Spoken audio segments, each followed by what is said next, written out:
vínculos, a gente já pode trazer aí a questão de que os vínculos, eles ajudam na prevenção, né? Sejam uma pessoa que tem vínculos familiares fortes, né? Uma vida familiar onde os pais, os irmãos, os tios se dão bem, são suporte, é um tipo de prevenção. Essas pessoas, elas vão proteger aquela pessoa do suicídio de fato, porque ela vai estar apoiada com esses vínculos. Um vínculo no trabalho, uma pessoa que ela trabalha, que ela tem uma rede social ali no trabalho um pouco mais favorável, é uma forma também de proteção a esse suicídio, né? Uma pessoa que tem filhos, né, que tem um vínculo materno, paterno, é uma forma de proteção também, porque ela vai pensar de alguma forma nesse vínculo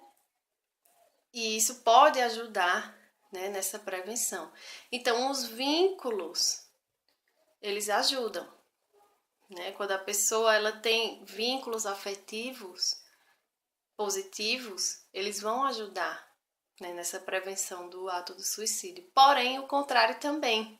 Se é uma pessoa que ela não tem vínculos, onde esses vínculos eles são frágeis, eles são quebradiços, são problemáticos, isso vai ao contrário, né? Vai fazer com que ela tenha mais vontade realmente de se matar. Então, a ausência de vínculos, né, seja de amigos, de trabalhos, contribuem, né, como um risco aí para o ato do suicídio.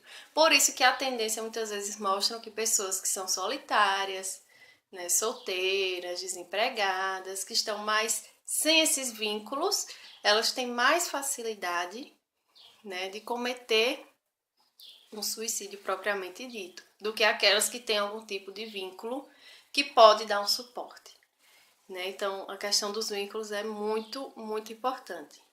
Outra questão é o uso, né, de drogas, de álcool. São fatores também de riscos, né, para aquela pessoa que já está nesse sofrimento. Justamente, né, nas estatísticas mostram que muitas pessoas que se suicidam, além de que tem algum tipo de transtorno, que a gente também vai falar sobre isso, juntando com o uso excessivo de álcool, drogas, né, ou medicamentos, podem também facilitar esse suicídio de vir a acontecer. Como eu falei agora há pouco, a questão dos transtornos, né, também é outro fator de risco, né? Geralmente, a maioria das pessoas que cometem suicídio, elas estão atravessando aí uma depressão ou uma bipolaridade, que também é um dos fatores que mais contribuem, às vezes até mais do que a própria depressão, porque como a pessoa ela vive nessa oscilação de euforia e depressão, quando ela entra nessa depressão, é muito forte e acaba facilitando também, né, o ato do suicídio. Então, essa questão dos transtornos afetivos, né, também contribuem, a esquizofrenia, também facilitam, né, essa ação suicida. Então, gente, são fatores, como eu estou dizendo, que eles podem acontecer, tá, de diferentes formas nas pessoas, mas que geralmente estão em conjunto, que quanto mais em conjunto, quanto mais associados, mais fácil é para aquela pessoa cometer esse suicídio, né? Justamente, vamos exemplificar aqui para ficar mais fácil, uma pessoa que vem, vamos colocar bem essa que está dentro das estatísticas, uma pessoa que ela não tem vínculos fortes, não tem vínculos afetivos, uma pessoa solitária, que se sente mal às vezes diante da sociedade, as pressões que a sociedade impõe. Ela também não tem filhos, é sozinha. Trabalha, mas no trabalho ela não tem também esses vínculos bem estabelecidos. E além disso, ela está passando por uma depressão, né? E além da depressão, ela passou a beber muito. Então vejam aí quantos fatores interligados, associados, de risco, vão facilitar para que ela cometa o suicídio. Então é importante a gente entender esses fatores, né? Entender que existem associações, nunca é uma coisa sozinha, né? Ou só o transtorno vai definir, ou só o uso de drogas, não. né? Existem várias associações junto com os problemas, né? A percepção da própria pessoa quanto à vida e a esse sofrimento que vão meio que criar uma bomba relógio para que o suicídio aconteça. Né? Quando a gente percebe que uma pessoa ela está caminhando para esse caminho. Como eu falei, a primeira rede de suporte é justamente a família, os amigos, as pessoas do trabalho, que vão escutar essa pessoa. A partir do momento que você escuta e que você joga para ela essa situação de que, poxa, você quer se matar porque você está nesse sofrimento tão grande, tão insuportável, mas entenda que existem saídas, eu vou te ajudar, a gente vai buscar ajuda em outros níveis, é um primeiro contato. Depois disso, obviamente, procurar profissionais, né, e mostrar para aquela pessoa que ela precisa. E mesmo que ela não queira, procurar profissionais, né, para que tentem ajudar esse processo, né? E o psicólogo, né, que é como eu posso me colocar aqui, ele é uma dessas opções, né? E o que fazer? Como o psicólogo vai lidar com uma pessoa suicida, né? É uma situação um tanto delicada, né? Afinal, nós somos norteados, né, nos nossos princípios éticos básicos da nossa profissão quanto ao sigilo profissional, né? Então, nós temos que nos apegar muito a esse sigilo na nossa prática, né? Até para que o cliente ele se sinta confortável, seguro de falar, né, qualquer assunto, qualquer sofrimento. E aí, né, se uma pessoa chega com essa ideia de se matar, esses pensamentos constantes, como lidar? Através desse sigilo, ao mesmo tempo, existem algumas situações onde a quebra dele, né, é um direito, não é uma regra. Você tem que sempre cumprir, não é um dever. Porque vai exigir muito tato, né, e análise daquela situação. Isso se baseia também no contrato que se faz com a pessoa, né, no primeiro encontro. No caso de um suicida, você vai ter que esclarecer para ele. Primeiramente, perguntar se ele já contou sobre isso para alguém, né, se alguém da família, algum amigo sabe o que está se passando, para que ele tenha uma rede também, né, o profissional tenha também uma rede de apoio além do consultório. Então, se a pessoa disser que tem aquela pessoa, você vai procurá-la em casos, né, de necessidades para ajudar nesse suporte. Se não tem, você vai incentivar para que a pessoa tenha pelo menos uma amiga, um familiar, a quem tanto o psicólogo quanto ela possam, em situações de realmente risco da vida, procurar, né, para que consiga essa ajuda. Mas isso tudo tem que ter o consentimento da pessoa, né? Então, é uma situação muito complicada, que ainda exige muita discussão, mas que a gente sempre tem que entender que tem que se buscar aquilo que for mais saudável e favorável para o seu cliente, tá?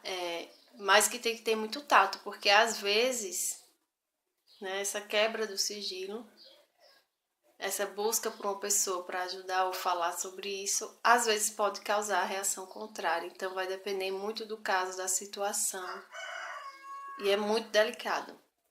Mas que basicamente vai ser uma terapia de apoio, não é? Onde o cuidado, o respeito, a responsabilidade com aquele sofrimento daquela pessoa, né, ela vai ter que estar em primeiro lugar, né? E aos poucos, ou passos bem demorados, né? Porque como existem muitas questões que levam ao sofrimento, às vezes é um pouco mais longo, mas há um jeito, né? Há um jeito de ressignificar essa vida, né? De trazer uma nova percepção, né, dos problemas e enfrentamento dos mesmos, né? Então, o apoio, independente de ser profissional, familiar, é indispensável, tá? E é preventivo e pode sim mudar, né, a vida daquela pessoa, fazendo até com que ela de repente nem chegue a cometer esse ato. Então, procure ajuda, ajudem se vocês conhecem, porque realmente existe saída. É difícil, mas existe saída. Muito, principalmente para quem no caso não é o profissional, né, mas está ali fazendo parte da vida daquela pessoa, é o falar do problema. Como eu já falei, a escuta, o falar, e não tentar fazer com que elas esqueçam o problema, porque às vezes a gente quer, às vezes até com boa vontade, mas distraí-la, né? Vamos esquecer esses problemas, vamos para fazer outra coisa. Mas a questão não é esquecer o problema, é justamente falar do problema, né? Ser clara, aberta, direta e perguntar e falar sobre esse problema.